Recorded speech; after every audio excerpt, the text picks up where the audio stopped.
welcome to my channel. Today I'm going to be sharing with you my 7th graders curriculum for the school year of 2025 to 2026. So if you enjoy this type of content and other homeschool and lifestyle content, please remember to subscribe and let's get into it. All right, so when this video goes up, I will already have my 8th graders curriculum video up. And then after this, I will have a 5th grader, a 3rd grader, some preschool stuff, and then our group or family work going up as well. So lots of fun coming this month with all the curriculum stuff for what we're doing this next school year. And also as I go through these things, if there's anything that's gonna be affected by us living in Africa for 6 months, I will kind of point those things out. It's mostly affecting our group work, but it does affect a little bit of what my other kids' subjects all look like. All right, so the first thing my 7th grade daughter is gonna be doing is math. So this is Math 7 from The Good and the Beautiful. She's actually already started Math 1. She's just a few lessons in, maybe to 14 or something, I can't remember exactly. And so we're gonna see how far she gets by the time it's almost Africa time in October. And then we'll decide if she needs Math 8 from The Good and the Beautiful, or if we'll have enough Math 7 to get us through being in Africa. And so the nice thing about these ones is they're split into separate books and they have 30 lessons each. So I'm like, oh, I can just decide how many we need and only bring that many. And so that's convenient. And if we needed to do Math 8, it's not like bringing a whole nother huge book. I can just bring the individual books because it's split up the same way as Math 7. So I think for her, so my older son just went straight from Math 7 to Algebra 1 in Denison Math. I think it would be beneficial for her to go from Math 7 to Math 8, but we'll kind of see where she's at when we get there. And so that's kind of the plan for her. Again, just kind of gauging it and seeing how things go. She'll be doing some schoolwork during the summer as well. And so we'll see where we at, but see where we're all at. But she has so far really been enjoying Math 7. I feel like Math 7, I can't speak to Math 8, but I imagine it's similar, are shorter lessons than Math 6. I think she got a little bogged down by The Good and the Beautiful's Math 6 because there's just a lot of problems. Not saying like in a bad way. I have my 5th grader is doing Math 6 right now. Well, he's gonna be in 5th grade. And so he's doing Math 6 right now and he's fine. But certain kids obviously don't have the same math skills as other kids.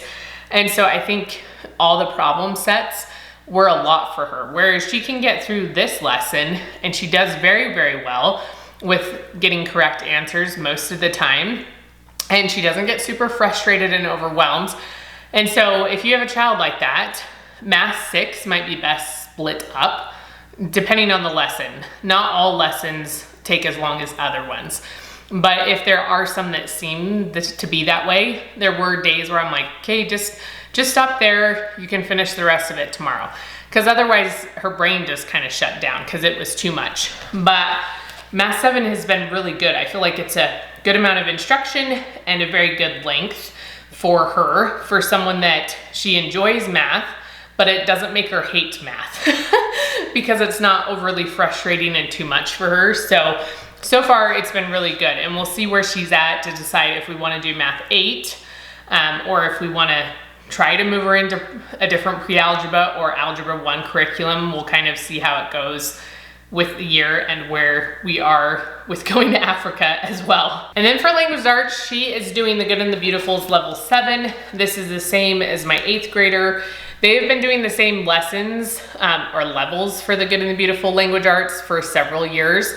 This year is the first year my husband started teaching them together, and it's been so helpful because there is some like sentence dictation, there's spelling words, and there's some reading they're supposed to like do to an adult and stuff, or a parent, you know, whatever. And so he, instead of having one say, oh, I need this, and then a few minutes later have the other one, he's just been doing them together. And so he'll, you know, give them their spelling words that they need and then do the sentence dictation together. And then with reading, just usually has them switch paragraphs, you know, alternate turns when they're reading. And it's been so helpful because just doing it at the same time. And then if there is something with like a writing assignment, he can sit there and talk to them both about it at the same time. He is much better with language arts than me, and he is way better at writing than me. And so I let him do that. He's way better at explaining stuff. I feel like that's what it is. Like, he can just explain stuff in such a good way. And so I just let him take care of that. So she'll be doing this. I did like how this one has a daily checklist. And so it's easy for me to forget what they have to do. And if they're not paying attention, they might miss some of the things they're supposed to do. And so just having this list and me being able to like look through it and be like, okay, you finished everything, or ask them, did you do this? It's not checked. That's gonna be helpful for me. Trying to keep 6 kids. That's how it goes most days, especially with 2 of them being really little and into everything. So this one has a reader that goes with it, and then a course book and a course companion. So we'll get into that and we'll see how it goes. And then she's gonna be on handwriting level 7. She loves handwriting, especially cursive. She was beyond excited when she got to start doing cursive, because The Good and the Beautiful starts incorporating it. Maybe level 4, don't quote me on that. I don't remember exactly when it is. And she has loved it. So this still has cursive, but each unit, like, it progressively gets smaller, right? So they have to be a little bit more precise. But then it's also nice because it has geography in it too, which is something I love about their curriculum, is it just incorporates all the subjects. Because sometimes just one like curriculum for that subject is too much. And doing it for we just finished US geography after 2 years, and I'm just like, I think we're all done with it. So having just little bits of geography incorporated in and little bits of art is really nice and refreshing.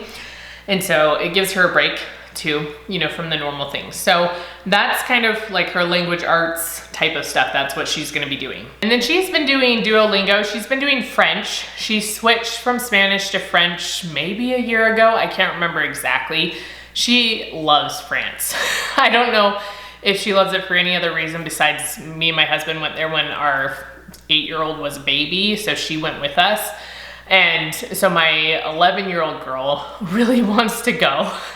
She wants to see the Eiffel Tower, like it's kind of like one of her bucket list things. And so now she's trying to learn French, which works for Africa because it's a French-speaking country. And so right now she's doing Duo, but I mentioned in my son's video that we are trying Rosetta Stone. Our charter pays for those types of things. And so we might do French for her as well.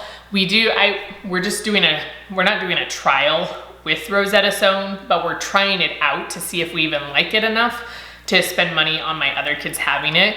Because you can get like a lifetime one, but it's kind of hard to spread it across kids because it's not separate accounts or whatever. So, but it gives you access to all the languages. And so if she wants to practice more French on there, she can do that. So we're giving that a try and we'll see how it goes. So right now we're doing Duo. I also heard about Babbel, which I'm like interested in trying as well. So we'll see what we end up doing. But Duo is something that's easy for them to kind of stick to a little bit every single day. Okay, and the last thing I wanted to mention is just some of her electives. So last year we let my oldest son choose from a list like we had created of things we were okay to do as electives going into 7th grade. And this year's a little different because we're not gonna be here for 6 months. We're gonna be in Africa.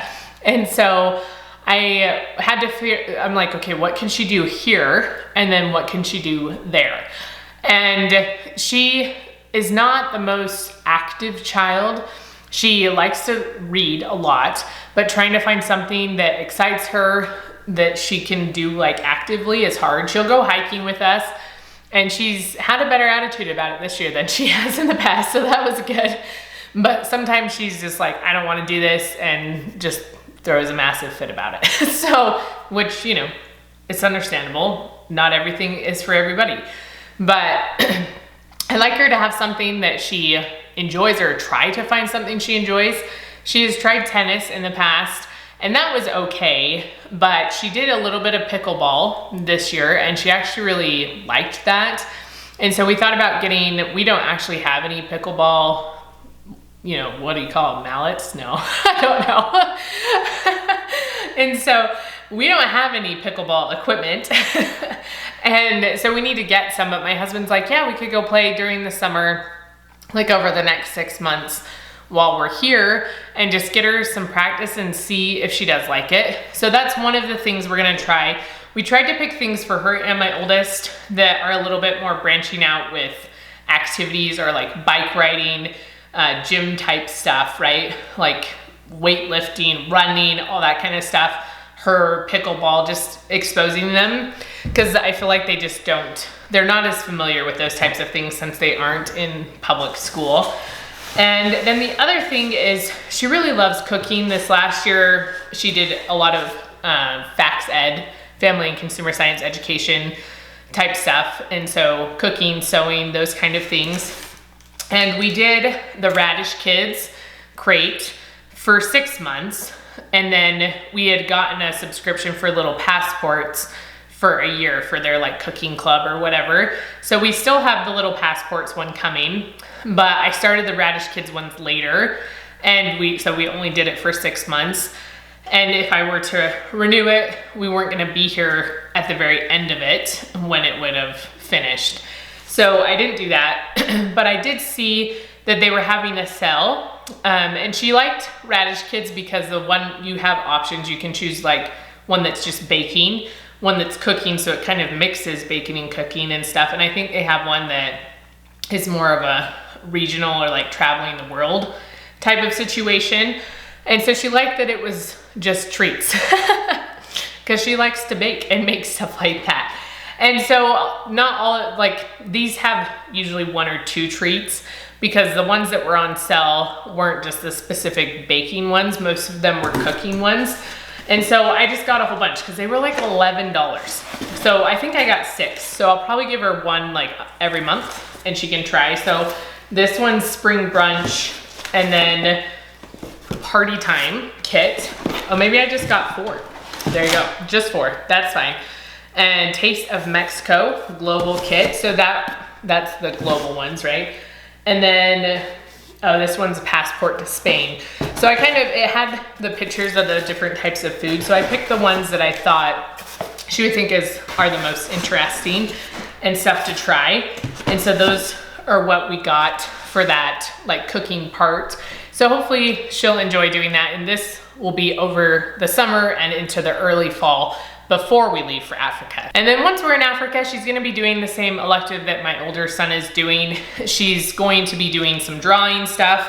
So I mentioned these books from The Good and the Beautiful that probably all of my older kids will be doing to some extent, because there's 5 levels. So it kind of caters to simple and then to more complex. And then this one with trees as well. And so she'll be doing something with that, as well as Procreate. We'll have a tablet that she can practice drawing with Procreate. Again, if you have any, like if you like Procreate, let me know. If you don't and have another program you like, we haven't like committed to anything yet. I just want some sort of drawing program on a tablet. And I know a lot of people mention Procreate and like it, so let me know what your thoughts are about that.